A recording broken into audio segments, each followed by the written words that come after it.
Shut up and sit down. तो चलिए आइए अब हम लोग पढ़ते हैं 9.3 house hold methods of food preservation. अब देखिए घर में आप किस किस तरह से जो फूड प्रिजर्वेशन है वो कर सकते हैं। खाद्य परिरक्षण की घरेलू विधियाँ। Some of the practical methods which can be used for preserving food at home are. अब घर पे ही अब जो खाने का सामान है उसको प्रिजर्व करके आप किस किस तरह से रख सकते हैं, आइए हम लोग वो देखते हैं। यहाँ पे सबसे पहला मेथड है डिहाइड्रेशन, ठीक है, जिसका मतलब होता है ड्राइंग, सुखाना या निर्जलीकरण करना। अब देखिए जो खाने का सामान है उसमें पानी की मात्रा रहती है, ठीक है, तो आपको उसमें से जब आप पानी की मात्रा निकाल लेंगे, उसको सुखा लेंगे, तब आप उसको इस्तेमाल कर सकते हैं। उदाहरण के रूप में आलू का चिप्स आप लीजिए, तो आलू को जब आप काटेंगे तो आप देखेंगे उसमें पानी की मात्रा रहेगी, तो उसको एकदम पतला पतला काट के जब आप सुखा लेंगे तो उससे आलू का आपका चिप्स बन जाएगा। अब ये जो चिप्स है आप एयर टाइट डब्बा में जब रख देंगे तो आप इसको काफ़ी टाइम तक यूज़ कर सकते हैं। क्यों? क्योंकि देखिए अब ना इसमें पानी है ना इसमें हवा जा रहा है, ठीक है, तो ये ख़राब नहीं होगा। लेकिन ये ध्यान दीजिएगा अगर उसमें हवा लगा या वो भीग गया, ठीक है, तो वो ख़राब हो जाएगा। Next, pickling with salt, spices and और ऑयल।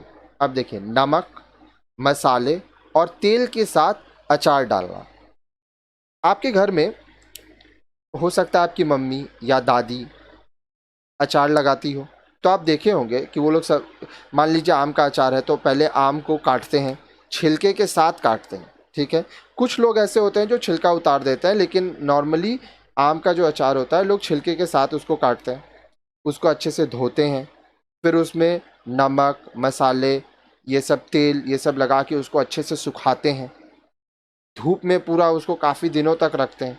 तो इससे क्या होता है कि उसमें जो सूक्ष्म जीवाणु है, माइक्रो ऑर्गेनिज्म, वो नहीं होता है और वो काफ़ी समय तक इस्तेमाल किया जाता है। अब यहाँ पे भी ये चीज़ ध्यान देना है कि जो आपके घर में अचार होगा उसको आपको हवा में नहीं रखना है, जितना खाना है उतना निकालिए, बाकी एयर टाइट डब्बे में रखेंगे, ठीक है, पानी से दूर रखेंगे। मेकिंग जैम्स, जेलीज, मुरब्बा। अब देखिए जैम बनाना, जेली बनाना, मुरब्बा बनाना। अब यहाँ पे सोचिए आप मुरब्बा बनाएं, ठीक है, तो आंवला का मुरब्बा, आंवला जो है आप उसको अगर रखेंगे तो 1 दिन, 2 दिन, 1 हफ्ता, उसके बाद वो ख़राब होने लगेगा। लेकिन उसी का जब आप मुरब्बा बना देंगे तो आप काफ़ी दिनों तक यूज़ कर सकते हैं। कैसे बनाया जाएगा ये सब भी हम लोग आगे पढ़ेंगे, ठीक है। उसके बाद जो है वो है बॉटलिंग ऑफ स्क्वॉशेस एंड जूसेस। अब देखिए शरबत और जूस बनाना, उसके बाद इसको हम लोग बॉटल में रख सकते हैं, लेकिन याद रखिएगा यहाँ पे भी एयर टाइट बॉटल होना चाहिए, ठीक है। फिर फ्रीजिंग मतलब जमाना, आप किसी चीज़ को अगर जमा देंगे, पूरा एकदम ठोस बर्फ़ जैसा कर देंगे, तो वो काफ़ी दिनों तक आप उसको इस्तेमाल कर सकते हैं, ठीक है।